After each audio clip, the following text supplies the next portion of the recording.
Les dije, voy a mostrar los otros dos estudios, uno más referido a la idea de asentamientos, que también es territorio, también es arquitectura, edificios, y luego la parte del territorio, que también tiene que ver con asentamientos y con arquitectura. Pero simplemente para quizás, como dije al inicio, una manera de análisis, ¿no? Y enfatizar en algunas cosas.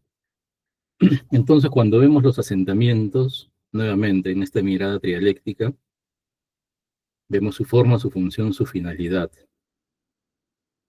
Veo un asentamiento y veo la configuración, ¿no? Una determinada forma, un determinado perfil.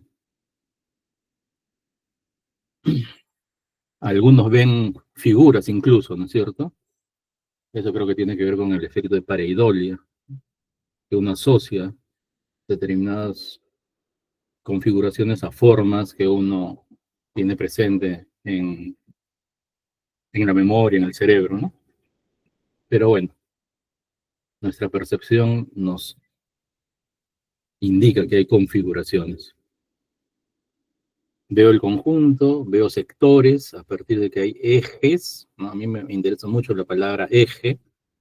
El eje es una línea, pero la línea no necesariamente es una recta. Hay líneas curvas, hay líneas zigzagueantes, hay líneas sinuosas, ¿no? Pero son ejes seque. Y hay alguna tipología predominante, ¿no? Que un poco le da el carácter digo un poco, ¿no? Al asentamiento. Quizás es un asentamiento más residencial porque esa tipología nos habla de edificios, ¿no? De mediana escala, pequeños y que nos indican que pueden ser unidades de vivienda, o una tipología de plataformas, de edificios con plataformas, ¿no? Como por decir Caral, ¿no? Y nos va a dar un carácter al asentamiento. Vemos la función, obviamente, pero como siempre digo, me interesa mucho entender y tratar de comprender los recorridos que se dieron, los diferentes ingresos al asentamiento, las interrelaciones funcionales, los flujos, y para comprender la función, obviamente, y eso lo saben mejor ustedes, los objetos asociados. Eh, y como toda arquitectura, creo yo que está la finalidad. Como dije hace un rato, ¿no? Está la parte del trazado, la parte conceptual y la parte de los símbolos. O sea, creo que eso es importante. Bien,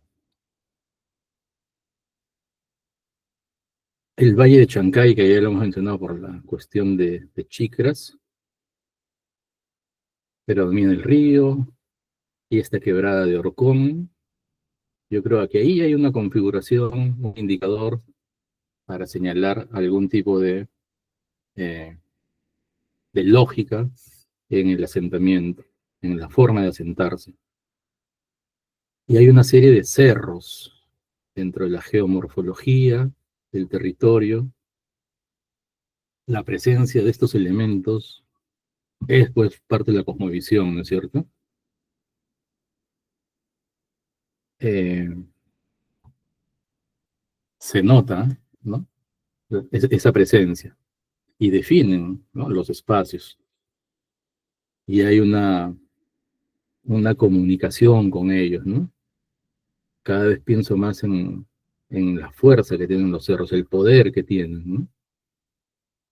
Y eso lo voy a decir en la última parte con los otros sitios de Cañete, pero que hay un poder tremendo, tremendo, que fue comprendido, ¿no? En sus condiciones, digamos, telúricas, eh, tectónicas, ¿no? Bien, y hay una serie de sitios arqueológicos, acá menciono solo los principales, ¿no? En el Valle Bajo y en el Valle Medio. En el Valle Bajo está, por ejemplo, Lauri, un sitio importantísimo, pero totalmente olvidado, saqueado, destruido. Y en la parte del Valle Medio, bueno, aquí puse las ciudades actuales, ¿no? por los asentamientos más reconocidos actuales como Chancay, Aucayama, Huaral, Palpa, Pampa Libre. Cerca de Pampa Libre está el sitio de Lauri. Es el de mayor tamaño de todos. Y cerca a Palpa está Pisquillo Chico, que digamos es el mejor conservado contemporáneo actualmente. Pero entre Lauri y Pisquillo Chico debió haber algo fundamental, ¿no? Una conexión, porque tienen características muy, muy similares. El territorio que debieron haber comprendido, sentido, caminado, observado, el desierto, el mar, el desierto, el río, el área agrícola, los cerros en el fondo. Ya, esta la paso rápido porque es lo que había señalado de cómo comprender el trazo de la arquitectura. Y los Chancay se caracterizan por sus textiles, y dentro de esos textiles este símbolo que ya lo hemos señalado en la parte de la geometría, símbolo importante, que articula, que articula a manera de espiral, ¿no? Que se encuentran en un punto. Eso quiero enfatizar. Son dos elementos idénticos e invertidos, ¿no es cierto? El elemento crema o amarillo ocre y el elemento guinda. Es el mismo elemento, una especie de espiral y un elemento escalonado, totalmente articulados, sin dejar espacio vacío, ¿no? Eh, es el tema de la complementariedad, ¿no es cierto? Bien. Y todos conocen, obviamente, los famosos Juchimilcos, ya no, ustedes saben más que yo toda esta cerámica, los estilos, los chinos. Pero esta copa, siempre me inquietó la copita Chancay, porque tiene, perdón, esa pintura en donde se señala una parte clara y una parte oscura, arriba y abajo, pero también en la base. No creo que haya sido casual, ¿no? Que se haya generado una parte a la derecha y otra a la izquierda. No sé por qué se está pasando solo, pero bueno, en fin, algo pasó con esas imágenes. A lo que iba es que en esa pequeña copa vemos un ejercicio conceptual sostenido, ¿no? En la cosmovisión andina, en la cosmovisión Chancay. La idea de dualidad, la idea de Yanantin, la idea de Chaupi, de centro, la idea de complementariedad, ¿no? Vertical, horizontal, en fin, una serie de conceptos en eso que parece tan sencillo. Me detengo siempre en eso porque eso, igual que lo que dije en el textil, creo que son indicadores para llevarlos también a la arquitectura. Y en Pisquillo Chico, que este es el sitio maravilloso, quizás alguien lo conoce, ha estado por ahí, realmente cuando uno va se queda impactado por cómo está sentado eh, alrededor de toda una serie de cerros, ¿no? Área eriaza, y hacia el norte, la flecha está indicando el sur, como les dije, hacia el norte, el área agrícola. Entonces hay un borde que limita entre lo agrícola y el sitio arqueológico, y en toda esta especie de gran U son cerros donde se han asentado los Chancay.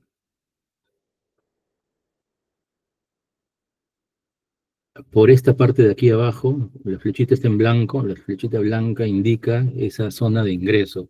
Hay una pequeña abra, ¿no? Un pequeño acceso que da a un actual estanque, pero hayan faltado estudios para determinar si es que ese estanque es de la época Chancay. Yo creo que sí, porque pertenece a una serie de canales para todo el sector. Entonces, por ahí debió ser el ingreso principal a todo el sitio. Esta es una abra natural, o debió haberse manejado y generarse un flujo que tiene que ver también con el agua, creo yo. Hay un gran sector que es el sector ceremonial, con los edificios con rampa. Hay un sector ahí más pequeño, si se dan cuenta, tiene un trazo que gira con respecto a lo anterior, gira. Eso es fundamental para la interpretación. Y el gran sector funerario. Si se dan cuenta, ese sector funerario, ese cementerio, está rodeado de una pequeña cadenita de cerros. Ahí está contenido por unos cerros, y después lo voy a enfatizar, dentro de una especie de un natural. Entonces, hay una serie de indicadores aquí que nos hacen ver una organización del espacio, sobre todo conceptual, ¿no? Y aparecen en el asentamiento, como dije, ejes, líneas. Y esas líneas a veces uno quizás no las ha tomado en cuenta, pero en realidad son muros. Y este muro es un muro largo, por lo menos tiene unos 400 metros de longitud. Y si se dan cuenta, señala al fondo, coincide con la puntita de ese cerro plano. Varias veces tomó la misma foto, o sea, coincide. Y está orientado en el eje este-oeste. Entonces, la primera vez que vi con mi brujulita, estaba ahí, marca hacia el fondo es el este. Entonces eso también me hizo pensar en cosas interesantes. En Pisquillo predominan entonces los edificios con rampa. Este es uno de los edificios con rampa, patio alargado, la rampa y ese volumen que ya mencioné, ¿no? Son plataformas que se superponen. Ese es el otro sector, ese que gira que les digo, es un sector que podría ser residencial administrativo por las características tipológicas. Esta es una foto más reciente, ¿no? Este es de 1999. Ahí está igual el sitio, no ha cambiado mucho y no se ha hecho mucho tampoco. Mejor dicho, no se ha hecho nada, está idéntico. Y el sector funerario, tremendo sector funerario, con arquitectura funeraria y con elementos, wow, como esta piedra que debe haberse caído, pero debió ser una huanca, tiene más de 3 metros de longitud y se nota pues que es un elemento vertical predominante, ¿no? Y esto da al ingreso, la zona de ingreso donde están esos muros, o sea, hay recintos ligados al cementerio en la parte externa, pero también hay cámaras subterráneas. ¿Sería? Hola, ¿alguien prendió No, su cuando lleguemos. micrófono? ¿Me quiere hacer alguna pregunta? Le va a quitar al pata porque para Hola. lleno el pata. Sí. A ver, creo que ya lo apagó. Ya, ok, gracias. Espero que los demás me estén escuchando. Hace unos meses que invitaron. Sí. Tempranito comienzan a comer, están un poquito. A ver. La única, no hay otro. Uy, por Sí, favor, casi 3, pero pues. quizás los organizadores puedan apagar ese 2 o 3. micrófono. Hola, ¿sí? ¿Ya estamos bien? Ya, ok, gracias. Nada, les decía rápidamente, hace unos meses me invitaron a dar una charla internacional, ¿no? Y yo solo veía mi pantalla. Y como media hora me la pasé hablando, cuando acabé me despedí y no, ya se había desconectado la señal y después me escribieron que me estaban llamando por interno, pero ya. Bueno, ni modo. Si es que algo pasa, por favor me hacen saber. Ya, el cementerio es tremendo, es importantísimo. Y entonces, basándonos en el levantamiento que hizo Chanowski en la década de los 80, inicio del 90, redibujamos este plano del sitio y hemos verificado en el sitio, obviamente, sobre todo los edificios con rampa, la presencia que él había detectado, fuimos a verificar su existencia. Ahí están, aquí también están, y si se dan cuenta, no es que a propósito los haga aparecer, sino los estoy haciendo aparecer por la cercanía que tienen. Y si se dan cuenta, entonces hay una cercanía dual, ¿no? Por ahí giran un poquito, ¿no?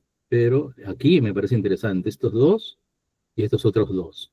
Esos dos últimos, que les he llamado el 1 y el 2, son los dos más grandes y son los que parecen estar en la zona central, alrededor de un patio o plaza, pero son los que hemos estudiado.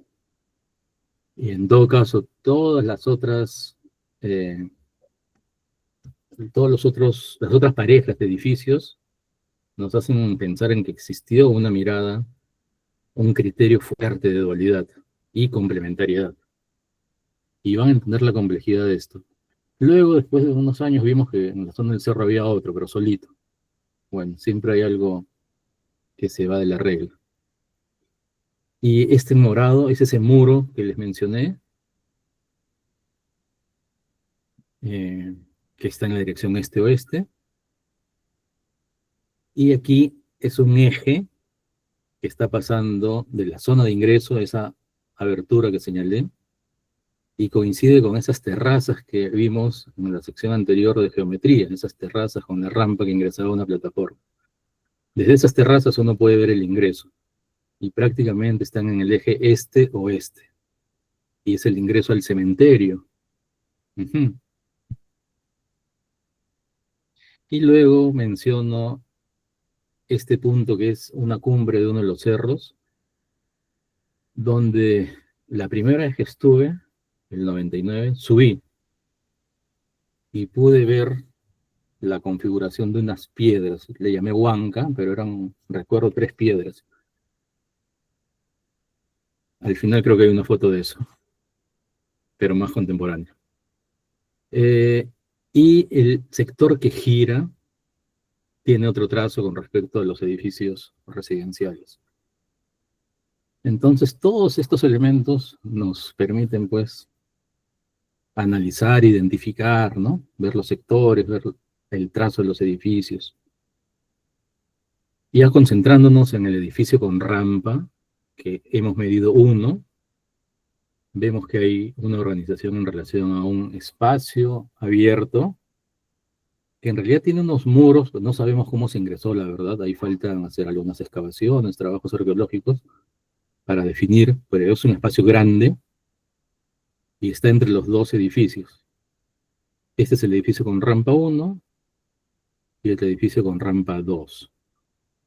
Que si se dan cuenta, a partir del eje Yanantin, esos patios con rampa y plataforma están tiradas a los extremos, ¿no? A sus extremos laterales. No hacia el centro, sino hacia el extremo lateral. Es decir, hay una oposición, una inversión, como en espejo, ¿no? Ese es el espacio central, y este es el edificio con rampa 1, desde el vano de ingreso, el eje, la rampa, y es el que está más conservado. Y todo lo que está a los costados parece, pues, ¿no? Que fuera algo, entre comillas, troncocónico, ¿no? Piramidal, por lo que está así. Y ahí comparamos el edificio con rampa 1 y abajo el edificio con rampa 2. Y si se dan cuenta, en la de arriba, digamos, el cúmulo del volumen está a la derecha, y en la de abajo el cúmulo del volumen está a la izquierda. Y eso demuestra esta inversión del orden, ¿no? O la simetría especular. Y esta foto ya la pasé, que es una interpretación que hicimos de cómo pudo haber sido el volumen. En este caso, y creo que tengo una foto después de una cerámica, el techo lo pusimos plano, porque no habíamos visto una cerámica, que creo que la voy a pasar. Los techos de la plataforma superior, ¿no? En esas épocas todavía no, bueno, ya empezaba, pero todavía no se había divulgado el AutoCAD, todavía, el año 2000. Y todo este dibujo es a mano, luego de haber hecho N correcciones en planos a mantequilla, corregir las mediciones, llevamos teodolito, todavía no se usaba estación total, ¿no? Pero, wow, medimos solarmente también la orientación, en fin. Esto, después vino el AutoCAD y lo hemos redibujado.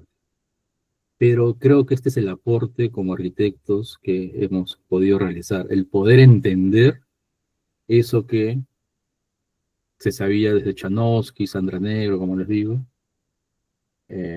los que estuvieron por ahí, Miguel Cornejo, que estos edificios Chancay son característicos por sus patios con rampa y una serie de depósitos alrededor. Así se conocían. Entonces yo traté de ver qué cosas eran esos depósitos, ¿no?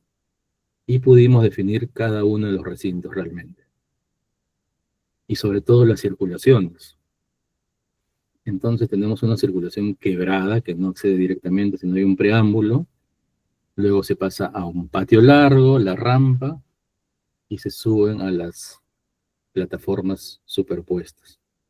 Pero sobre todo hay una circulación en zigzag y que llega a un espacio central, luego de haber pasado por otro espacio longitudinal, si se dan cuenta, ¿no? Pero llega a un espacio central, como que está en el corazón, ¿eh?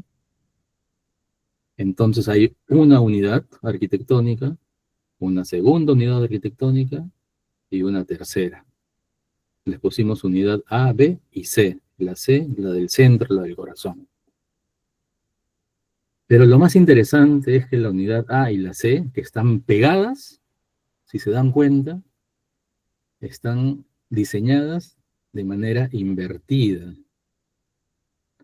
Tienen una plataforma superior ambas, la unidad A la más grande y la unidad C la más chica. La plataforma superior está en la A, al sur, la otra está al norte. Es un diseño idéntico, invertido, uno más grande, el otro más chico. Y justo, pero justo por la tangente entre la segunda y la tercera plataforma, en ambos casos hay un vano. Y los dos vanos miran al oeste. Y entonces se produce una comunicación. Yo puedo pasar por ese vano, salir del edificio y caminar entre esos muros epimurales, dar la vuelta y poder ingresar al otro. Es decir, esto es una cosa, pero ya súper interesante. Las dos plataformas, las partes más altas, se están articulando con esta forma de S invertida, que tiene que ver con este modelo de la complementariedad, ¿no? Esta especie de interlocking también, ¿no? O eso que aparece, como decían, los textiles. Esto, el entrelazamiento, y además ese signo escalonado yo creo que tiene que ver con esas gradas de contención que son escalonadas. Nos hablan de eso, de la circulación y de la solidaridad o integración del edificio. Nuevamente, los edificios con rampa, y esto sucede en los 16 casos, ¿ah? Porque hemos pasado por cada uno y en los 16 tienen la misma configuración. Son estos modelos. Es un modelo así que tiene una pregnancia pero fuerte por su recurrencia. El ingreso, la rampa más jerarquizada, la circulación hasta el centro, hay otra circulación en la parte posterior, pero sobre todo la conexión entre las dos plataformas superiores. Una mira al norte, otra mira al sur. Una es más chica, la otra es más grande. Y entonces, ver las circulaciones creo que es otro elemento fundamental en la arquitectura. Claro, uno dice, sí, pues las cosas funcionan, ¿no? De un lugar paso al otro, y del otro, al otro. A mí me interesa ver cómo es que pasan, ¿no? Cómo van pasando de un lugar al otro. Y las figuras que están haciendo. Yo creo que acá hay una especie de iconografía espacial, con otros símbolos, con otros iconos, que están ahí implícitos entonces, ¿no? Y yo creo que nos hablan de esta idea de la complementariedad. Luego vi que Wolfgang Buster había publicado un artículo antiguo, ¿no? De la década de los 80, sobre lo que él llama modelo caseríos Chancay. Caseríos Chancay. Y es una maqueta que tiene todo un cerco perimétrico, como en el caso del edificio con rampa 1, tiene una entrada que se puede ver en la foto de arriba, ¿no? Un vano de ingreso y que choca un muro. y para ingresar hay que doblar a la izquierda, como en el caso del edificio con rampa, y luego se va al patio. O sea, me parece que es la lógica de esta tipología de edificios. Y además vemos en las fotos desde arriba que hay 3 techos, 3 unidades. Y sobre todo bueno, en las 3 fotos se nota, ¿no? Entre los techos A y C que le he puesto, son inclinados. Pero ya, esto creo que es el indicador fundamental. Uno se inclina hacia el norte y el otro se inclina hacia el sur. Son invertidos. ¿Se dan cuenta? Están enfatizando, poniendo énfasis en que es lo mismo, pero en sentidos opuestos. Yo creo que esto ya confirma lo que hemos visto en la arquitectura. Hay un modelo tridimensional, está la arquitectura, están los textiles, y creo que estamos frente a una idea del Tinku y del Yanantin, que es la paridad. Y la paridad se ve también en las muñecas Chancay, donde está la pareja en la zona jerarquizada, que es la plataforma, allí. Y nada, y por eso, un poco para ser coherente, hice ese ritual de la unión de los complementarios, de la paridad del Tingui, que es el Yanandi. Hicimos ese recorrido y bueno, 6 de agosto, ya voy a cumplir 20 años exactamente, en estos días. Nada, entonces a partir de toda esta revisión, ¿no? Yo quedo maravillado frente a todos estos indicadores que están allí, viendo los muros, recorriéndolos, ¿no? Realmente quedo maravillado, sorprendido. Creo que hay organización espacial que se puede abstraer, que tiene que ver con ejes, con organizaciones, dualidades, triparticiones, ¿no? Las tipologías de los edificios, hay ejes de circulaciones, hay elementos importantes que hablan del sentido, los propios muros, como mencionamos al inicio también, ¿no? Que tienen todo un manejo integral. Pongo decoraciones entre comillas, pero en realidad son cosas importantes. Y lo que llamo iconografía espacial es pensar en las circulaciones. Algo nos están diciendo con estos elementos en los que uno se va desplazando. Y creo que tiene que ver con principios de diseño. Es decir, uno primero los piensa, los imagina, los recrea, y luego se hacen materiales, ¿no? Bien, para acabar esta parte entonces del asentamiento Chancay, el ver el edificio nos ha permitido comprender la organización de ese sector ceremonial, porque hay una recurrencia en la tipología. Hay 16 y están organizados de a 2. Pero entonces al mirar ese asentamiento, vemos pues esas cosas que habíamos dicho al inicio y nos quedan algunas preguntas. Pero, por ejemplo, ese eje que les mencioné, que va hacia la zona del ingreso, se relaciona con las terrazas que son del sector funerario y están en el eje este-oeste. Y lo que sucede en el oeste es que el sol se oculta exactamente por ahí en el equinoccio, que es el 21 de marzo, 21 de septiembre. Y es lo que varios y Cowley que ha llamado, ¿no? La muerte metafórica del sol, ¿no? El sol muere metafóricamente por ahí. Y ahí está el cementerio. ¡Wow! Y hay un camino, un eje que es sinuoso, un transcurso que no es directo, como la vida, ¿no? Y que accede al cerro, rodeándolo, generando una especie de U, yo digo casi como una especie de un útero materno, de donde renace la vida al momento de enterrarse. ¡Wow! Y hay toda una metáfora acá, creo que realmente inquietante. El cementerio está vinculado con esa zona de ingreso, tiene una configuración en U, que mira el sol y están las celebraciones. Ya, creo que hay una lógica en donde se une la vida y la muerte. Y luego he estado viendo algunos ejes que tienen medidas precisas, ¿no? Y este otro sobre todo, que les dije que tenía 23 grados, y 23 grados, y eso voy a enfatizar un poquito más en la última parte, tiene que ver con comprender el movimiento del sol, sobre todo en fechas de los solsticios. que es el 21 de junio y el 21 de diciembre. Esto ya lo había visto desde hace años cuando vimos esto, ¿no? Sin embargo, en Lima, en Chancay, en Huaral, no hay sol, ¿no? En estas épocas de junio, pero hace poco, el año pasado, el anteaño, uy, no tengo acá la foto, pero qué pena, no copié. Bueno, ni modo. Quería decirles que hemos visto que desde ese muro hemos comprobado, ¿no? La puesta del sol el 21 de junio, alineado con ese muro del sector noreste. Y luego habíamos subido a la zona de las piedras para ver también la puesta del sol. Creo que no las tengo, disculpen. Y en todo caso, Pisquillo Chico está allí en un lugar especial, junto con Chicra, si se dan cuenta, ¿no? Que es como que el encuentro de estos dos ejes fundamentales. Es un punto de encuentro, un lugar especial. Ah, no, creo que aquí sí las tengo. Uy, ya me estaba... ven, sí.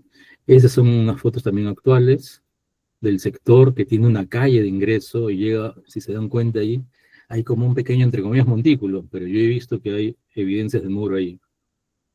Ya les dije a mis amigos que han ido conmigo, ese es un musno para mí, hay que excavarlo.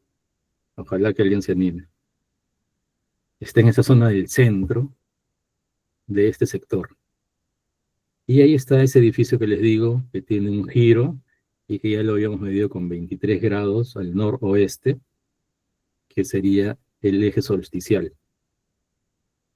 Hay otros también por allí, aunque hay algunos que tienen mínimas variaciones, pero predomina ese de 23 grados. Y el 2023 estuvimos ahí, llegamos para ver, había sol, si se dan cuenta hay poca sombra en el muro, es decir, que el sol se está moviendo hasta que se va a alinear. Y cuando se alinea, se produce la maravilla del momento del solsticio. El sol se oculta y ahí está muriendo el sol y el muro del edificio lo está registrando. Esto ya he mencionado que existe el personaje Yanka, ¿no? Que es el que observa esto desde muros construidos con reglas muy precisas. Nada, y están ahí las muñequitas que hemos visto, que un poco reflejan lo que es la vida, las acciones y la muerte. Y esta es la foto final, desde la parte de arriba del cerro que yo ya no volví a subir, pero Ricardo de la Cruz subió por aquí muy rápidamente y tomó la foto del sol con esas tres piedras. No creo que sea casual, pues creo que las piedras han sido puestas ahí para ver el solsticio en esta fecha importante. Bien, y ese es el panorama del paisaje de la arquitectura, en este caso del asentamiento Pisquillo Chico. Ok. No sé si alguien hasta ahí tiene alguna consulta, alguien que me quiera decir algo sobre Pisquillo Chico, quizás es que ha estado por ahí.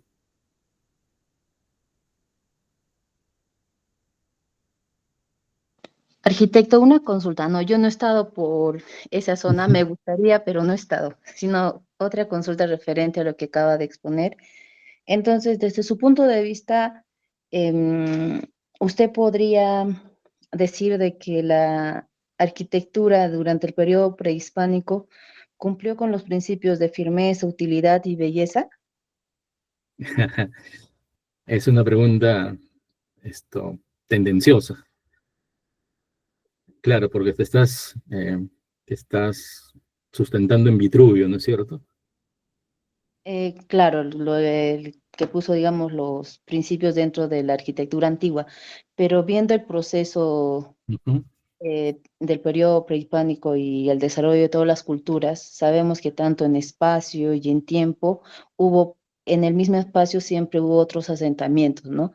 Y hay veces en muchas excavaciones que se han tenido, se han llegado a encontrar procesos culturales diferentes, mismos espacios, pero tiempos diferentes, ¿no? Entonces, por ejemplo, desde mi punto de vista, teniendo en cuenta todos estos contextos, yo pienso que en la arquitectura prehispánica, tal vez no en todas, pero sí en algunas han tratado de mantener el no alterar digamos, la tipología de la zona, ¿no? Entre comillas, porque hubo un respeto a poder mantener este tema de las huacas, el tema de los indicadores ideológicos que vienen a ser los APUs, y seguramente en algún momento hubo una marcada diferencia de acuerdo a los contextos sociales, ¿no? De las tipologías arquitectónicas, militares, urbanas, domésticas y funerarias. Entonces, no sé si desde ese punto de vista nos podría ampliar un poquito más si realmente es así desde el punto de vista arquitectónico, si hubo un proceso donde el cual de repente estos modelos que usted acaba de explicar en Chancay, de las rampas que se tiene, marcó digamos, un patrón arquitectónico por todo un periodo, o es tan solo en esa zona que se da esta tipología, ¿no? Ujú. Gracias. Gracias, gracias. Sí, esto último que has señalado, creo que es algo particular del área nuclear de Chancay. Como les dije en algún momento, hay una proporción espacial en el manejo de estos patios con rampa que son alargados, son espacios alargados, y eso le da una característica a esta zona. La tipología que se presenta de los edificios con rampa, organizados de a dos, eh, creo que es algo manejado por los Chancay. Eh, yo he estado en Caral, supongo que todos también. Hay dos sectores que son de la época Chancay. Allí también hemos visto que hay patios, que hay plataformas. No hemos podido ver la rampa, que quizás ya se destruyó, pero hay patio alargado, hay una plataforma. ¿Cómo accedes de un patio a una plataforma? Tiene que haber alguna forma de comunicarse. Hay una, y en el mismo eje, en la parte, digamos, de atrás que da hacia el río, está lo mismo pero invertido, el patio y la plataforma. Entonces, esta idea de dualidad es presente en Chancay. La tipología del edificio con rampa, si lo hablo a nivel general, también lo podemos ver en Chanchan, ¿no?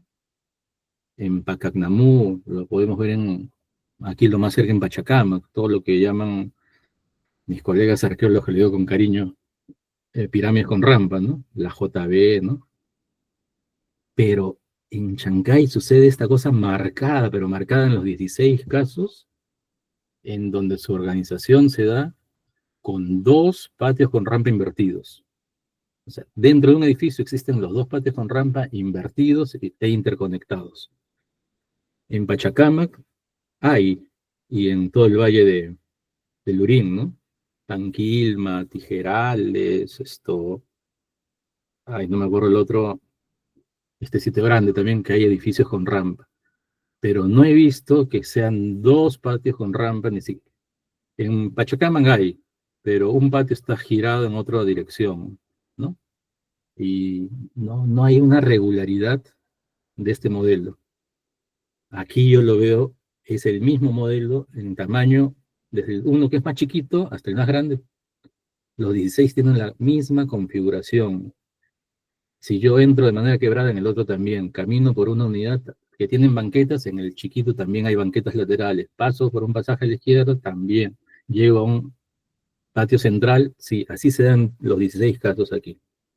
Entonces eso, si lo comparo con otros, entonces nos hace ver que pertenece a una época, a una sociedad particular. O sea, sí es un indicador tipológico de que la arquitectura puede evidenciar, ¿no? Las diferencias. Obviamente aquí hubieron también zonas con ocupaciones anteriores, ¿no? Y tienen otras características. Y hay ese respeto que tú dices hacia el territorio, claro, hacia los apus, esto que empecé diciendo, hay una cosa fuerte, una relación con todo ese contexto, ¿no? Y seguramente, como en el caso de Chicras, que hay más protuberancias, más cerros, se están relacionando fuertemente. Esto que decías al inicio de la firmeza, la belleza, estos enunciados de firmitas, finitas, venustas de Vitruvio, creo que también es una mirada trialéctica, pero digamos que es desde la teoría occidental, ¿no? Y creo que, como dice Willy Ludeña, Vitruvio nos metió en un problema al decir que la arquitectura era algo bello, porque ahí se la han creído todos, entonces que la arquitectura es un arte, ¿no? Y es una técnica. Y entonces, caramba, los que han pensado la arquitectura en esta cosa de las ideas, ¿no? Como que no han reflexionado mucho. Y más bien, lo que pasa es que Vitruvio dijo eso y luego separó, ¿no? Dijo, una cosa es la construcción, otra cosa es la arquitectura. Paso. Al separar, separó las profesiones, unos ingenieros, otros arquitectos.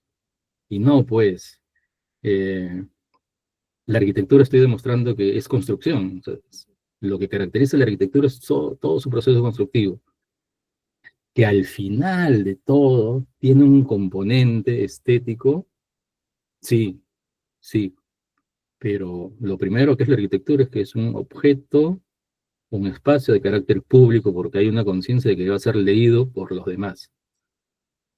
Resuelve funciones, tanto de uso cotidiano como sociales, ¿no? Y yo creo que funciona como memoria, a nivel integral, a nivel del asentamiento.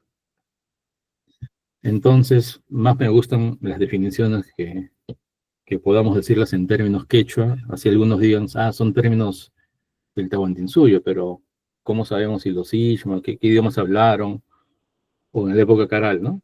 Pero prefiero ese riesgo a lo, entre comillas, lo occidental. Nada, bueno, son reflexiones, pero no, la arquitectura, obviamente cuando uno la ve y yo digo, me quedo asombrado es porque uno se siente bien, ¿no? Recorriendo los espacios y tiene que ver con la proporción y tiene que ver con que demuestra que hay conocimientos especializados, definitivamente, eso sí estoy seguro.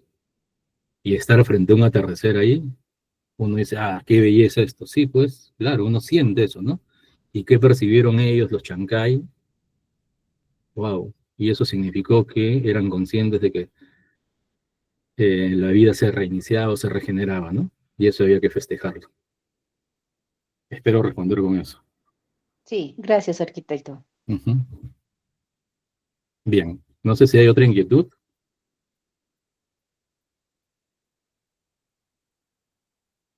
Bien, entonces con esta última parte voy a atormentarlos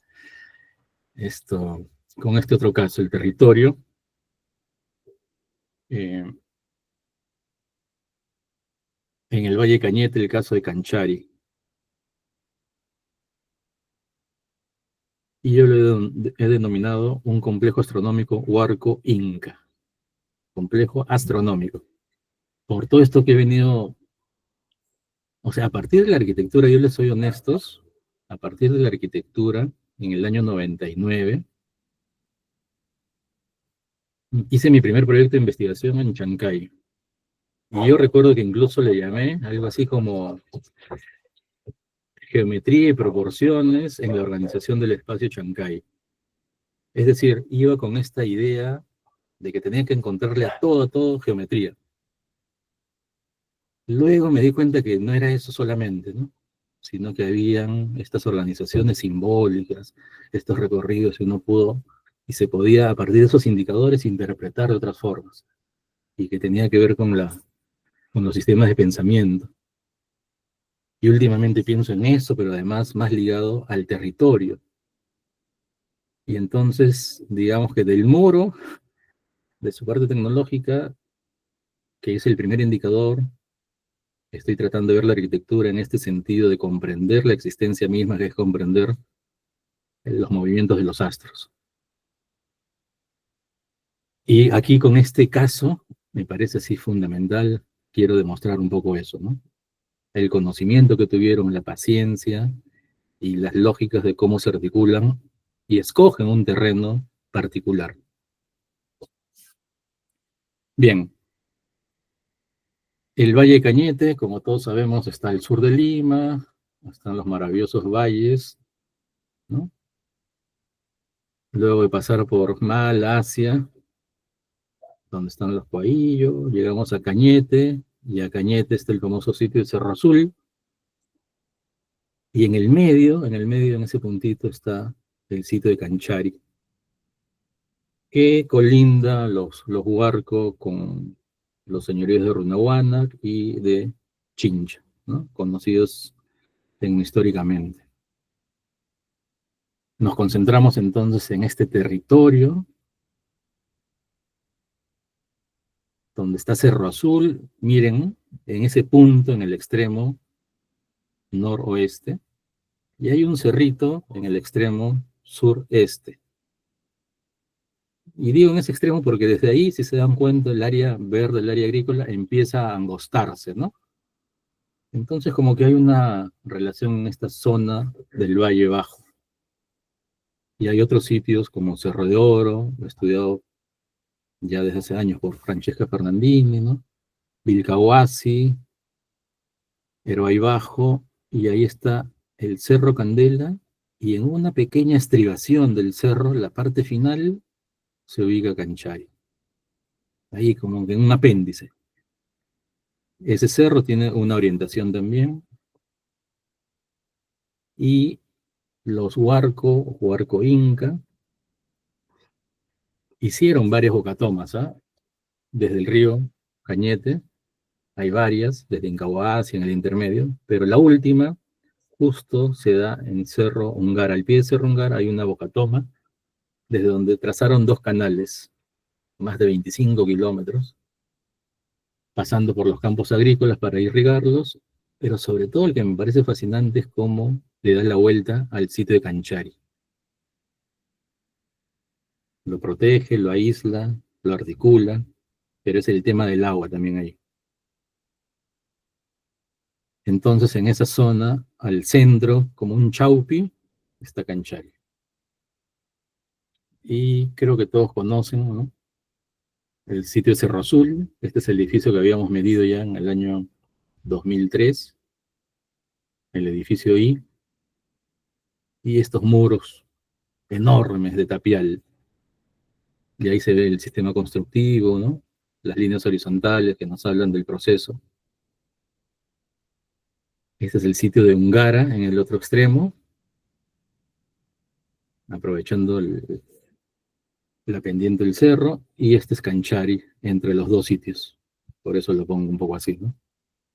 Cerro Azul frente al mar, Ungara frente al río, y Canchari en el punto medio.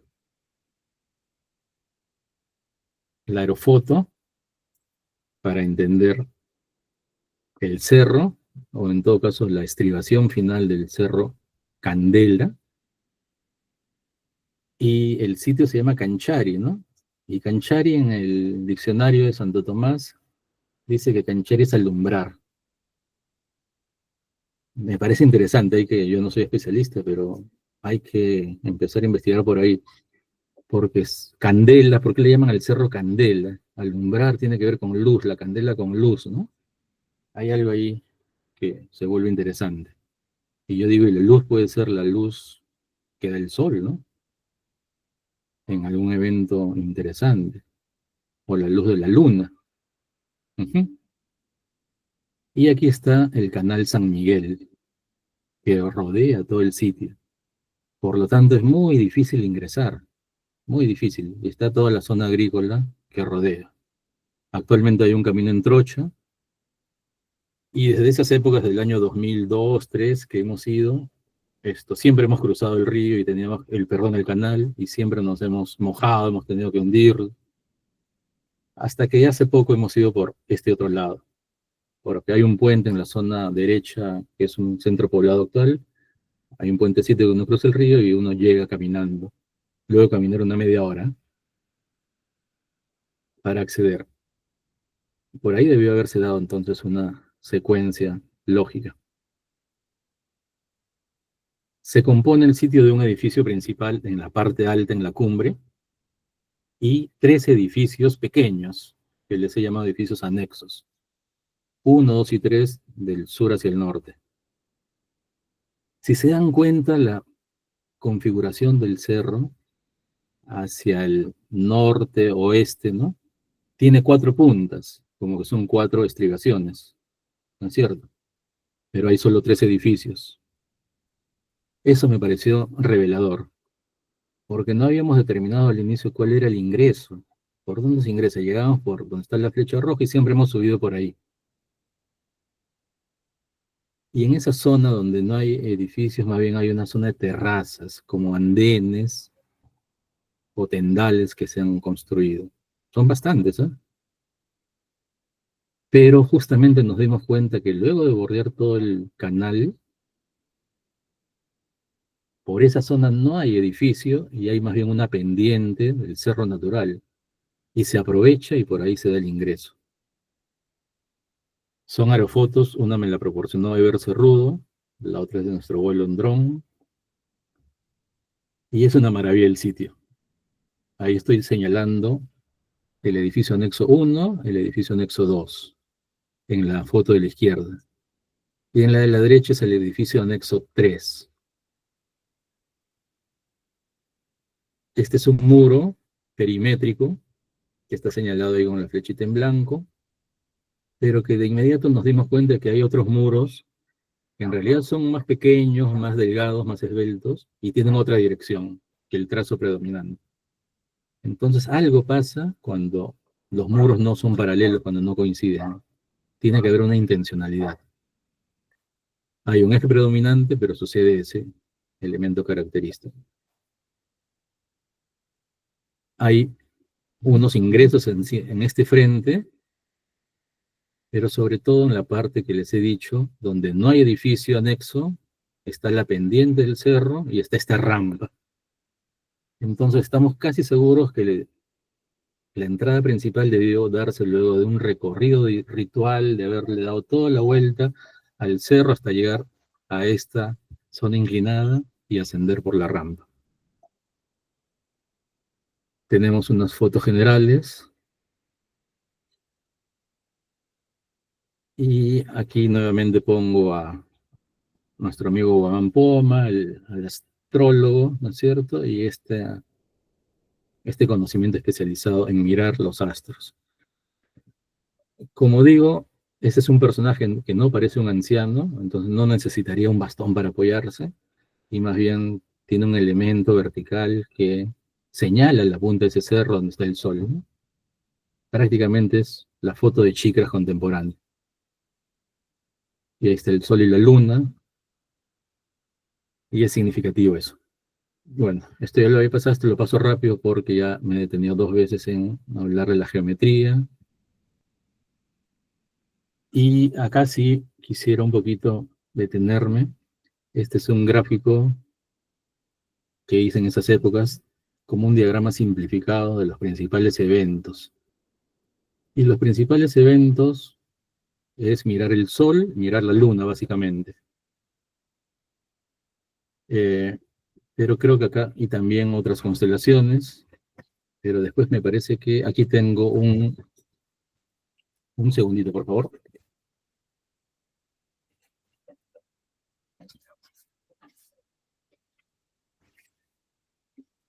Ya, perdón. Aquí tengo un nuevo esquema que he hecho hace poco para comprender a partir de una proyección de la bóveda celeste, ¿no? Que es un esquema de cómo se da el recorrido de los principales eventos astronómicos. Lo voy a pasar rápido, no me voy a detener mucho, pero simplemente para recordar en algunos, ¿no? Refrescar nuestro sistema de traslación de la Tierra alrededor del Sol no está, o sea, la Tierra rota con un eje de inclinación, ¿no? Alrededor del Sol, es lo que se llama la eclíptica. Y ese eje que tiene la Tierra de rotación está inclinado 23 grados y medio. Eso es lo que produce que existan los famosos solsticios. Si la Tierra rotara en su eje, pero sin estar inclinado, no habría esto. pero al estar inclinado sucede que existen los solsticios. Y entonces, si está inclinado 23 grados y medio, el solsticio sucede con un ángulo de 23 grados y medio. Y entonces esto ya es un calendario. Días, aparentemente, ¿no? Lo que se mueve es la Tierra, pero desde nuestro punto de vista vemos al Sol, que es el que se mueve. Nos paramos un día y vemos al Sol su salida, digamos que el 21 de junio apareció por ahí arriba, al noreste. El 25 de junio el Sol ya no se va para arriba, sino empieza a descender. Y así, desciende hasta el 21 de diciembre, con otros 23 grados y medio, y esos son 6 meses. El 22, 23, 24 de diciembre el Sol ya no se va al sur, empieza a retornar. Y regresa hasta el 21 de junio. Es decir, 6 meses baja y 6 meses sube, aparentemente el recorrido del Sol, ¿no? Ese es un año. Ese es un calendario. Esa abertura tiene entonces 47 grados. Si yo me paro y miro eso, y puedo marcar con un palito, una estaca, todos los días cómo sale el Sol, puedo hacer un calendario. Y el punto medio de ese calendario se llama equinoccio. El punto medio, que coincide con el eje del Ecuador, el equinoccio. Esa mirada la tuvieron, ¿no? Ya lo vemos a Guamán Poma, ¿no? Está ahí, es el astrólogo que está mirando el recorrido del Sol. Lo conocieron, lo comprendieron para poder subsistir. Entonces hay solsticios, que son los puntos extremos. El Sol no se va más al norte, no se va más al sur. Todos los días va moviéndose, cuando sale y cuando se oculta, en esos puntos. El punto medio de equinoccio. El equinoccio es el eje este-oeste. Entonces, desde ya puedo decir, si yo tengo un edificio cuyo eje longitudinal es el eje este-oeste, yo digo, este edificio o este muro comprendió lo que era el equinoccio. Si tengo un muro que está inclinado a 23 grados y medio, yo de inmediato digo, no, pues estos comprendieron la fecha en que el Sol se ponía en su punto extremo, como hemos visto en el caso de Chancay hace unos momentos, ¿no? Ese edificio marcó el 23 grados el atardecer. Ya, entonces si comprenden eso, la arquitectura puede tener diferentes orientaciones. Por eso a veces me preocupa cuando dicen, ¿no? No hay una organización de la arquitectura, ¿no? Porque no es ortogonal, ¿no? Y entonces como que desvalorizan estos conocimientos porque no necesariamente tienen que ser horizontal. Y se van a ir dirigiendo, y aquí lo voy a pasar rápido, la Luna hace 5 grados más que el Sol. La Luna se mueve como el Sol. No, mentira, se mueve más compleja. La Luna va saltando. En México, ¿no? Los mayas, los aztecas, grafican en los glifos que tienen a la Luna como un conejo, ¿no? Un conejito blanco, pero que salta. No es como el Sol que va día por día. Aquí va saltando. Es mucho más complejo. Pero su punto extremo lo hace con 5 grados más hacia el norte, 5 grados más hacia el sur. Pero también del eje del Sol, 5 otros grados más. Son puntos extremos de la Luna. ¡Wow! Ya hay más direcciones y la arquitectura también lo señaló. ¿Por qué en Pachacamac hay templo del Sol y hay templo de la Luna? Hemos estado en Pachacamac hace 18 años, cuando la Luna salió por ese punto, con 28 grados y medio. Y hay templo del Sol y templo de la Luna, como digo, en varios sitios, en Moche, ¿no es cierto?, en las islas del Titicaca, en fin. Y después hay otras estrellas maravillosas como Alfa y Beta Centauro, que son los famosos ojos de la llama, o llama Ñawin, ¿no? La Cruz del Sur, que salen todos los días con 30 grados con respecto al sur. 30 grados del sur, 30 grados, o sea, de azimut 150. Y se ocultan el mismo día con otros 30 grados, pero al otro lado. son estos movimientos circumpolares, ¿no? Menciono esto porque sí es importante, los ojos de la llama, la cruz del sur, 30 grados con respecto al sur a ambos lados. Las Pléyades también, pero sobre todo el Amaru, que es la famosa cola de Escorpio, donde se encuentra Antares, que tiene un ángulo especial, estrellas como Chaula o Sargas con ángulos especiales. Y salen por ahí y se ocultan en el otro lado también. ¡Wow! Con esto quizás le compliqué la existencia, pero son una serie de ejes seque que si es que comprendieron el Sol, pudieron haber comprendido fácilmente todo esto. Y entonces, si un edificio más que un edificio, un muro, solamente un muro, si yo quiero identificar un muro, es importante ver qué orientación tiene. Eso es lo que quiero decir en síntesis. Cuando vamos a los sitios, a veces vemos los edificios, pero ya no nos interesa mucho la orientación y decimos, es un edificio norte-sur, pero norte está girado tantos grados, o sur tantos grados, ¿no? O el este tantos grados. Ahí habría que ver esa precisión. Y está la Vía Láctea, en fin. Ya, nada más quiero, no quería detenerme tanto en eso, pero para que vean la diversidad que hay también. Entonces, si vemos el edificio Canchari, es este edificio, creo que hay una organización dual, hay una zona norte y una zona sur, la roja y la amarilla. Y hay dos elementos como que complementarios, pero en un caso es un ingreso y en el otro caso son otros recintos. Hay un eje predominante, hay otro eje que tiene 45 grados, ese de María Scholten, ¿no? 45 grados, la ruta de Huiracocha, que es como el Capac-Ñan, cueño, por eso le pongo 45 grados. Qué casualidad que la subdivisión del edificio en dos sectores está a 45 grados. Y hay una serie de ejes intermedios que separan y crean una tripartición. Hay un eje por allí que tiene 29 grados, casi 28 como la luna, y hay otros ejes y así. Pero sobre todo hay una geometría. Hay un punto central, PC, y hay un punto 1 y un punto 2, que están dentro de un alineamiento. Y ese coincide con otro murito, si se dan cuenta que ha girado a 110, 103 grados, que eso tiene que ver con el cenit. En fin, creo que desde ahí nomás hay un tipo de organización especial.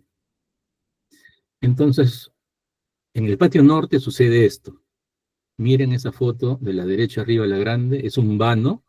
El patio norte está asociado a ese primer vano, que tiene un elemento escalonado además, y que coincide luego con otro vano que sí no es un acceso, es como una ventana. Pero hay un eje visual hacia ese panorama y tiene 113 grados, o sea, 23 grados, y estaría viendo el solsticio. Patio norte, solsticio. Hay otros ejes que complementan,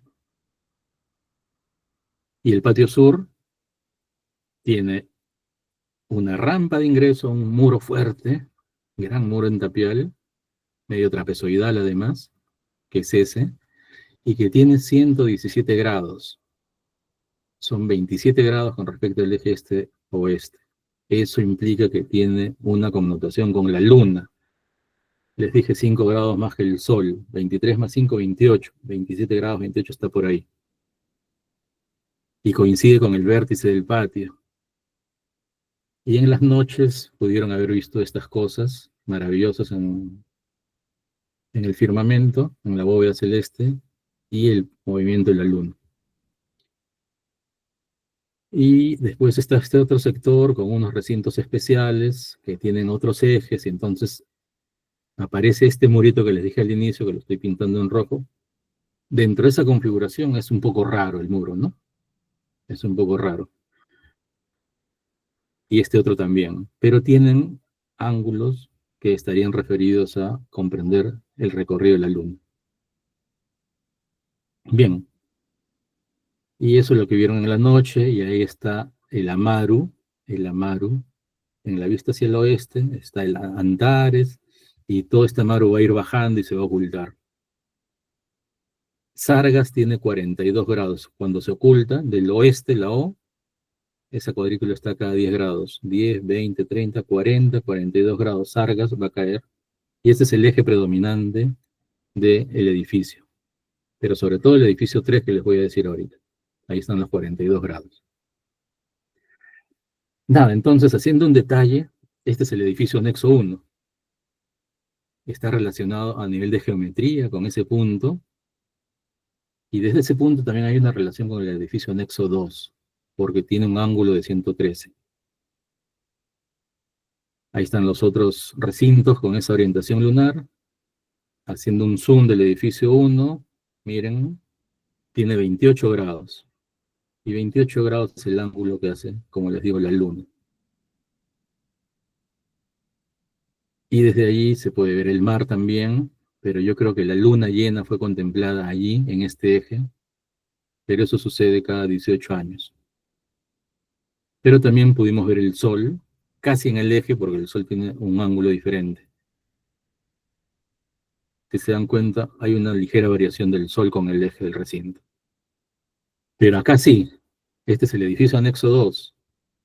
Cuando estábamos midiendo, empezamos a medir por el lado derecho un recinto rectangular, otro, y había una separación hacia el extremo, hacia arriba, y nos dimos cuenta que el muro ya no es paralelo. ¿Se dan cuenta? Estos tienen esta orientación, y de pronto aparece este otro recinto con otra orientación. En ambos casos, los dos son ángulos, digamos, complementarios que tienen que ver con el sol. En el caso de la derecha, 113 grados, es la salida del sol en verano, y en el otro caso, que es la puesta del sol en verano. Ese es el edificio que quedan los muros, ahí se ven. Aquí hay un eje hacia el atardecer de verano y hacia el amanecer. Y esta es la foto que pudimos ver el 21 de diciembre del año 2022. Ese muro se dirige a la puesta del sol en el atardecer. Es un edificio solsticial. Este mira al atardecer y el otro mira al amanecer. Ahí está el eje. Y el tercer edificio, el anexo 3, digamos, más caprichoso, no sé, tiene un eje con los 42 grados allí, pero tiene un sector que gira un poquito. ¿Cuánto gira? 60 grados. Y eso tendría que ver con Yamagñao en los ojos de la llama, y tiene un eje predominante que es del Kapagñán 45 grados. Es decir, no son casuales. ¿Por qué hacen estas variaciones? Entonces en eso hay que estar atentos, hay que registrar eso y dibujarlos con mayor rigurosidad. Esto está hecho con aerofotogrametría y procesado, georreferenciado. Y sigo estudiando, porque la geometría también me interesa, cómo coinciden los vértices, ¿no? Y deben haber puntos de control para el trazado.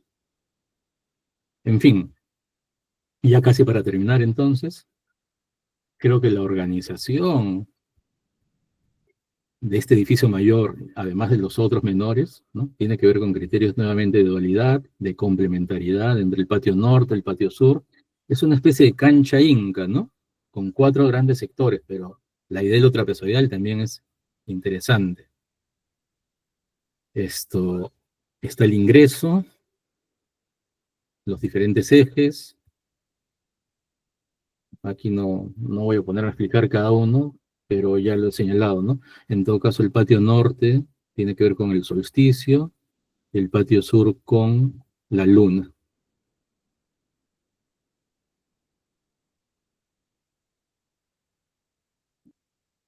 Y allí, sobre todo allí en ese muro, hay un muro escalonado de la chacana, que creo que me faltó poner la foto. Pero es un muro que se adosa al otro, hay todo un sistema de adosamiento de muros. Nuevamente, son como grandes terrazas de contención. Y vamos a ver entonces ahí, pasándolo rápidamente, los diferentes ejes asociados a lo que les he venido diciendo, a los eventos astronómicos, ¿no?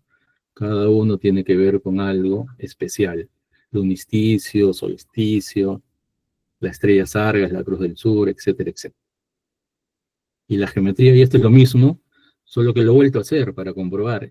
Y me he dado cuenta que existe un murito, caramba, no lo puedo señalar, pero del patio norte hay hay unos 3 recintos. El eje blanco está pasando por un muro. Y ese muro coincide con el PC, el punto central que ahorita va a aparecer ahí, con el cruce, allí, ¿no? Con ese cruce. Entonces, ahí, con PC. Y creo que hay una cuestión así importantísima. Además, si proyecto ese eje que les he dicho, que le he llamado eje Y, si no me, sí, que tiene 26 grados, no sé qué significa ahorita 26 grados, pero si eso lo proyecto hasta el extremo sur, coincide con el vértice del edificio, ¿no? En general. Quiero seguir estudiando la geometría y creo que puede existir un sistema seque a partir de una configuración que organice el territorio, ¿no? De los puntos, creo que es importante ese registro. Y eso puede estar visto también a nivel del territorio. Ya para terminar, desde Canchari, Vilcahuasi está al oeste, el equinoccio. Cerro Azul está con 23 grados, solsticio. Incahuasi no se llega a ver por los cerros, pero Herbay Bajo está perfectamente al sur. Y si prolongamos esa vista, se ve la península de Paracas al sur. El bordecito de la isla Sangayán lo he podido ver. Y este es Canchari, que es una maravilla con esta arquitectura, con el tema del agua. Y si quieren, creo que acá les funciona un pequeño video.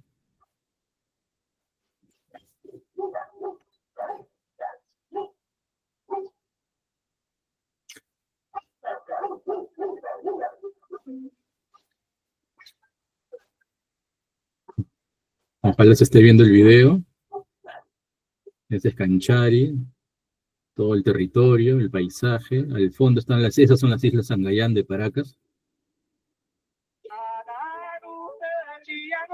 Miren la complejidad del edificio. En esta estribación el edificio anexo 1, lunar. Ahí el edificio anexo 2, solar. Aquí el ingreso. Y aquí el edificio anexo 3, a los ojos de la llama. Y eso es Canchari con las puestas del sol maravillosas. Ojalá eso les haya interesado, pero a mí me parece sumamente interesante. 2 últimas cosas y con eso creo que ya termino. Como reflexiones finales, entonces, identificar la arquitectura, porque la vemos desde ahora, podríamos ver el caso de las continuidades, ¿no? Y yo lo he estado viendo en este Valle Chancay, la etapa precolonial y la colonial con el sistema de haciendas. Hemos hecho unos recorridos, unos trabajos, y yo me preguntaba por qué la configuración que tienen estos centros poblados tienen ese trazado, tienen esos giros. ¿Por qué no son norte-sur como los españoles que supuestamente trajeron, ¿no?, la cuadrícula, el damero? ¿Por qué giran? Yo creo que porque tiene que ver con caminos antiguos, con preexistencias, con canales. Esta maravillosa hacienda de Jesús del Valle, cuando la vemos en detalle, tiene el eje de sus casitas, de las viviendas, y el eje de la fábrica desmotadora con el eje de 23 grados. Nuevamente el solsticio, presente ahí en el trazado de las haciendas. Si me voy a la hacienda La Huaca, que es una maravilla, y miren la foto de abajo, a la izquierda, está sobreelevada. Y todo esto que se ha dicho que las haciendas están sobre huacas, y esta se llama La Huaca, efectivamente.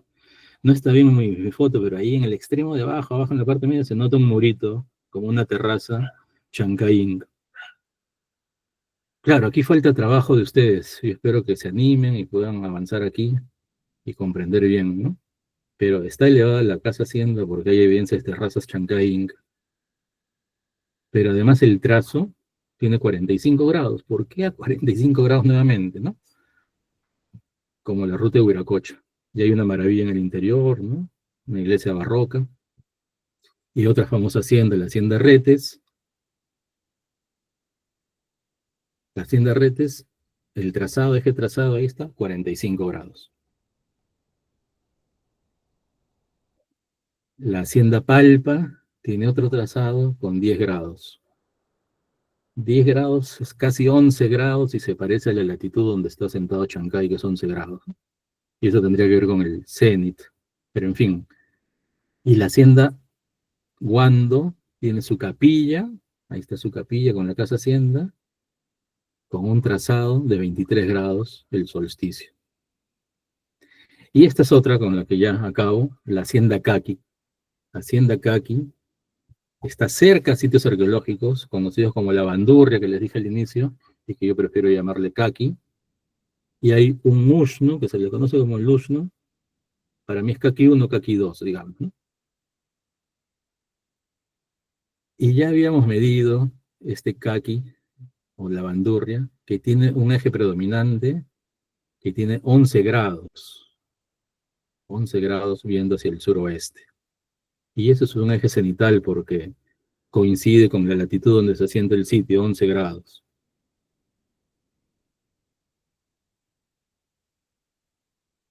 Nuevamente lo hemos visto, ahí verificamos que hay un muro sobre todo ahí, en esa zona, hay un muro que señalaría eso. Volvimos a medir la hacienda Caqui, tiene el muro perimetral que tiene ese ángulo de 11.5 grados. Entonces fuimos con alumnos de la maestría el 22 de octubre y pudimos ver que ese muro que les digo está alineado con los 11 grados y medio para ver la puesta del sol en el día del cenit. Entonces, la hacienda está dando esta idea maravillosa de que la arquitectura señala eventos importantes. Para acabar, una reflexión epistémica tiene que ver con cómo entonces identificamos a nuestra arquitectura andina. Y ya sabemos que los españoles se vieron, ¿no?, impactados. La arquitectura la nombraron como ellos tenían sus típicos edificios como fortalezas, mezquitas, castillos, ¿no? Y a Paramonga se le sigue llamando fortaleza. Y este es en el que les acabo de pasar, ¿no? Bandurria, Caqui. Le llaman mezquita, ¿no? En los trabajos de Pedro Villar, ahí sale la mezquita de Suculachumbi. Es un edificio para mí astronómico, con esos muros que miran a la puesta del sol, esos nichos, ¿no? Y en Guarmey, nuevamente le llamamos castillo, ¿no? Como que se asemejan a esos castillos de Cardón o Carcassonne, o al mismo Chanquillo todavía se le llama, ¿no?, la fortaleza de Chanquillo, cuando ya sabemos los trabajos de Gessi que hablan de otra cosa. Y cuando hablamos de ciudades, queremos que todo sea una cuadrícula, ¿no? Pero no, estamos frente a un mundo andino de una arquitectura compleja, diversa, que tiene que ver con el comprender el espacio y el tiempo. Y creo que otro concepto que hay que pensar es el de plaza, ¿no? Le llamamos plaza a esto que para mí es un edificio circular, porque la plaza es un espacio público. Este espacio yo creo que fue especial interior del edificio en Caral, ¿no? El edificio circular que uno desciende, luego sube por las escaleras. Hay una toda ritualidad interna, no sé si es la plaza entonces. Esto sí creo que es una plaza, o una pampa, ¿no?, en términos andinos, que tiene un ushno en Tambo Colorado, ¿no? Y es de forma trapezoidal. Y, como dije al inicio, hay que reflexionar por qué seguimos llamándole a nuestros edificios pirámides, ¿no? En temporalidad, como mencionaron por ahí, creo que las pirámides, si no me equivoco, se hacen en 60, 80 años, mientras que Caral se hace en 800 años. Entonces hay que tener cuidado, creo que, con eso. Nada, ya para acabar entonces, como pasé al inicio, esta mirada de la arquitectura que identifica, que quiere identificar, creo que también tiene que lograr identidad en nosotros mismos, ¿no?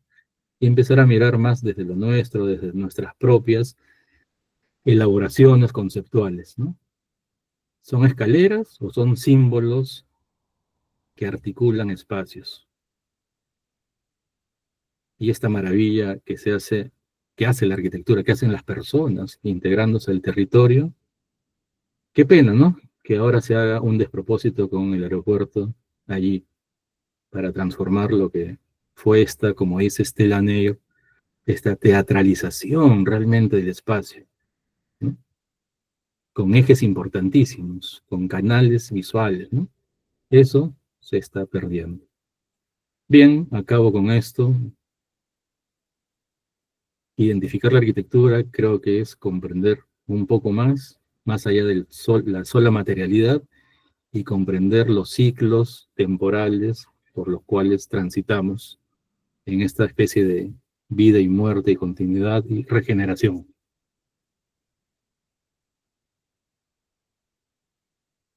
Muchísimas gracias. Creo que con eso finalizo la presentación. Gracias, profesor.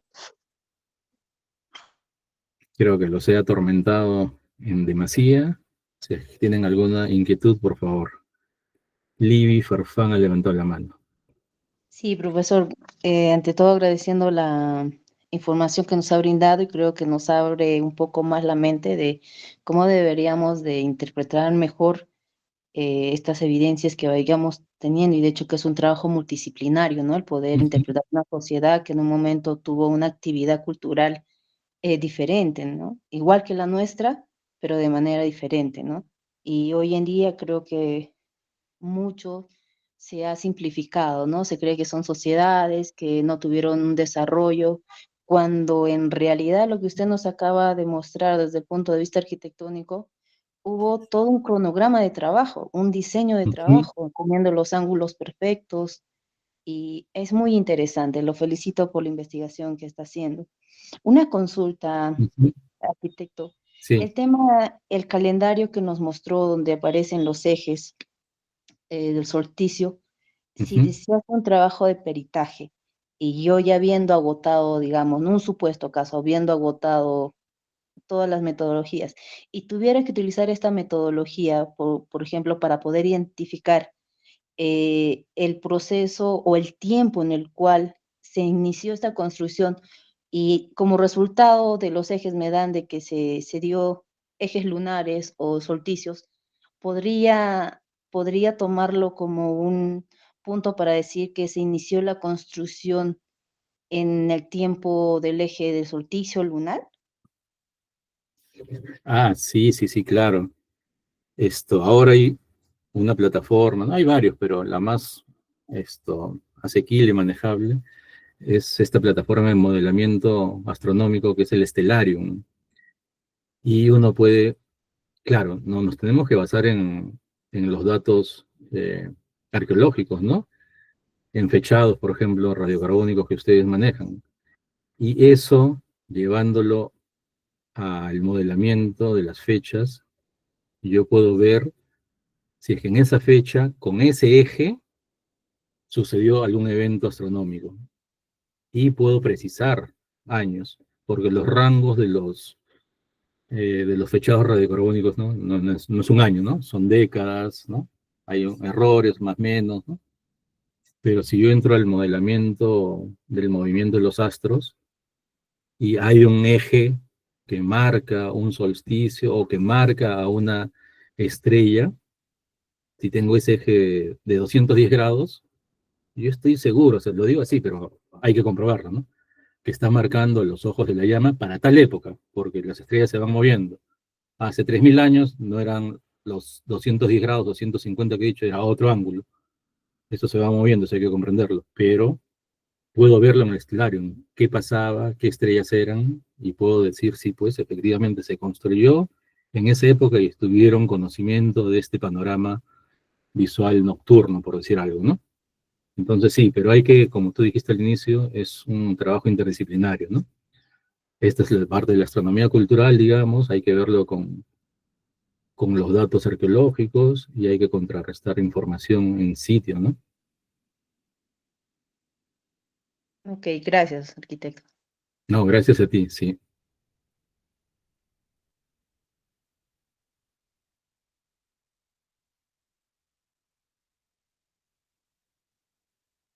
No, en todo caso sí me parece importante que tengamos conciencia de que en esta labor, que es el peritaje, que es una labor se supone especializada, al momento de registrar, ¿no?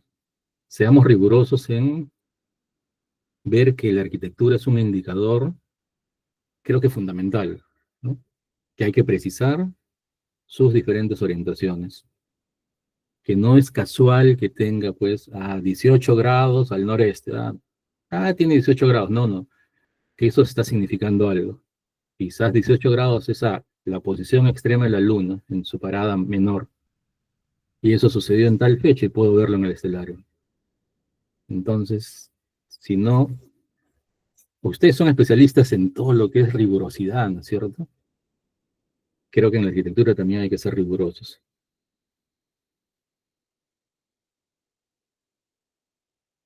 Bien, son 5:59, estamos exactos, creo. Espero no haberlos cansado y espero haberles abierto un poquito más el panorama. Yo me nutro conversando siempre con ustedes y me interesa lo interdisciplinario. Espero haber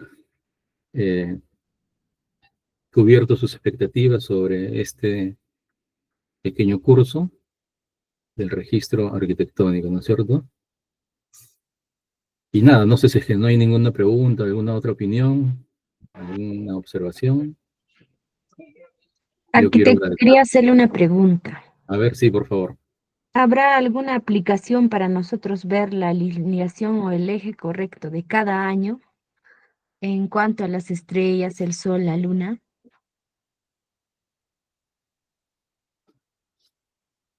Eh, o sea, eso implicaría tener una explicación un poquito más larga, eh, pero sí hay, por eso. Una es el Stellarium. El Stellarium es fácil, entran a internet, ponen Stellarium y es un programa que se baja fácilmente. 1 minuto hasta que baje, lo instalan y allí uno puede poner las fechas. Por defecto sale la fecha de hoy día, la fecha actual, y uno puede, con un icono, empezar a mover las fechas, ¿no? Y si quieres adelantarlas también y sabes el movimiento de todos los astros, de todos. Entonces, eso es fácil, ¿no? Realmente, si uno tiene un poquito de tiempo, un poquito de paciencia, la instala y empiezas a ver y comprendes cómo se mueve el sol. Tú puedes poner día por día y ves el sol, digamos, a las 7 de la mañana, ¿no? Que se ve ya, y marcas el siguiente día y vas a ver que el sol se movió, como digo, hacia la izquierda. Y así, día por día vas pasando y vas viendo el sol que todos los días se va moviendo. Y llegas después de haber presionado 180 veces, no digamos, la mitad del año, y va a llegar a un punto en donde el sol al día siguiente empieza a moverse y regresa. Entonces, la plataforma es esa, fácil, y lo mismo puedes hacer con la luna, y cuando encuentras cualquier estrella, se puede ver eso.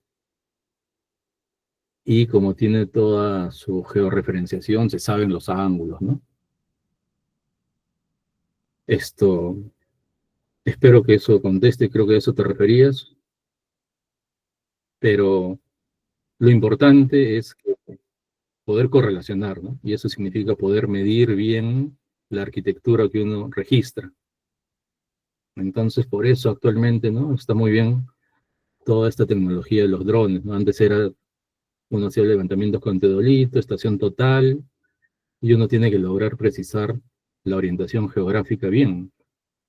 Ahora todo eso con drones, ¿no? O sistemas líder lo pueden hacer, pero ya depende de las condiciones que tenga uno, ¿no? Y habría que verificarlo en sitio, yendo a campo y estando en esas fechas.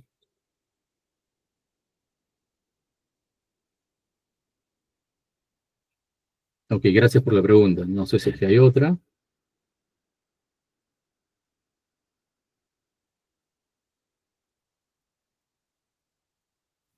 Arquitecto, una consulta. ¿Usted ha participado en proyectos de peritaje desde el punto de vista arquitectónico? ¿Cuál ha sido, o sea, el tema más complejo?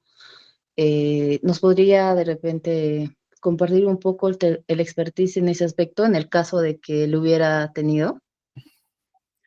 Mira, Liby, honestamente, así en un proyecto de peritaje, no. No. Si soy honesto, no. He estado en diferentes proyectos con colegas arqueólogos que me han invitado a participar, pero como un tema específico, no.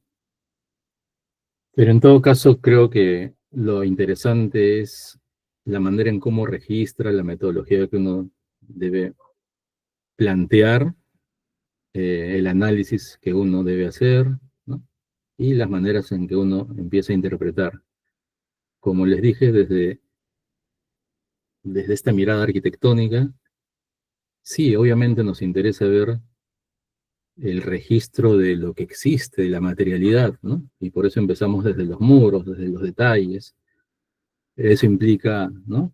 Pensar en sistemas de organización, y eso implica preguntarnos a qué se debe, por qué y por qué está orientado así, ¿no? Y ya nos lleva a ver la relación de los sitios con el territorio, con esos cerros Apu, con la sacralidad, con la ritualidad, y si lo correlacionamos con los astros, entonces creo que todo se completa, porque eso tiene que ver con la subsistencia humana, ¿no? Entonces hay toda una secuencia, ¿no? Y en cada una de las partes, a nivel de peritaje, creo que hay que ser lo más honestos, lo más precisos, eh, y hacer los análisis que corresponden en cada etapa, ¿no? En esa parte de los adobes hay que buscar laboratorios, pero eso implica presupuestos, hay que ver su composición, sus resistencias, hay que estar en campo y mirar, pues, ¿no? Con mayor detalle los sistemas de aparejos. Como les digo, lo que predomina es toda esta diversidad que hay, ¿no? Que no podemos generalizar las cosas. Lo mismo en este trazado, en este conocimiento astronómico, no puedo decir, todo fue astronómico. Hay que decir, ¿con cuál evento? En el caso de Caral yo recuerdo, ¿no? Que a los inicios se decía, sí, se desarrollaron, ¿no? Y me parece bien, porque ya habían intuiciones, que habían conocimientos, ¿no? De astrónomos, pero no se decían cuáles. Ya hace un par de años o 3 años creo que se han publicado artículos sobre estudios en Caral y se ha precisado, ahora sí, ¿no? Determinados edificios con eventos específicos. Entonces, en cada zona hay que irlos estudiando y precisando, ¿no? Entonces, si yo participo en un peritaje, quizás mi labor puede ser esa, ¿no? Aportar en ese sentido, en comprender cómo el edificio tiene esos conocimientos especializados. Gracias, arquitecto. Nada, a ustedes por las preguntas. No sé si es que hay alguna otra inquietud.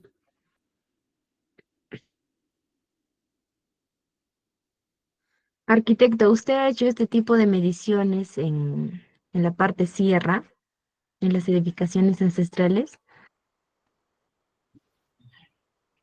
He estado, por ejemplo, o sea, sí he intentado hacerlo con las diferentes plataformas, ¿no? A nivel de trabajo de gabinete, de varios sitios.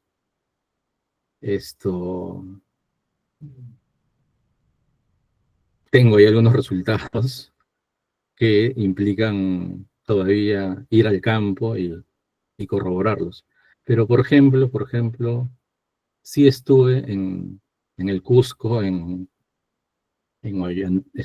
Sacsayhuaman, ¿no? Que tiene el famoso Muyumarca, y en la parte sureste del Muyumarca, del edificio circular, hay un espacio alargado, y que tiene dos piedras, y en la zona central se produce un eje.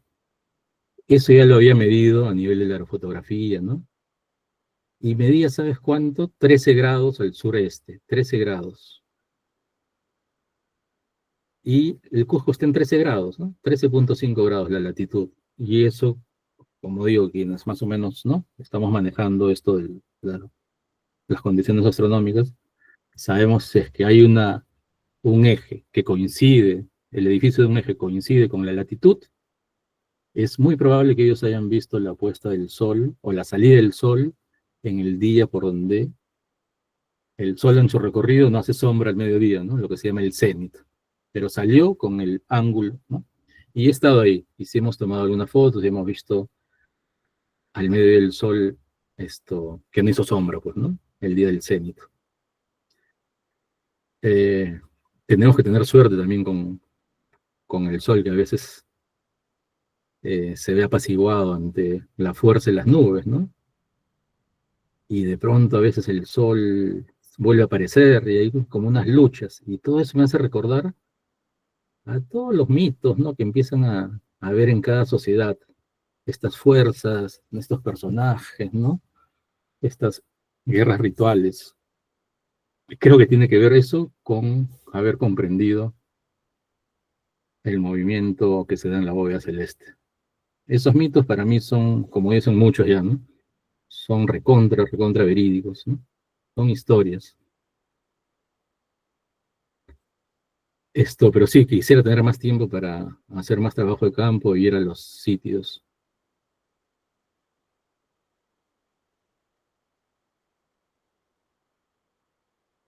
Pero no sé si es que quería señalar algún sitio en la sierra.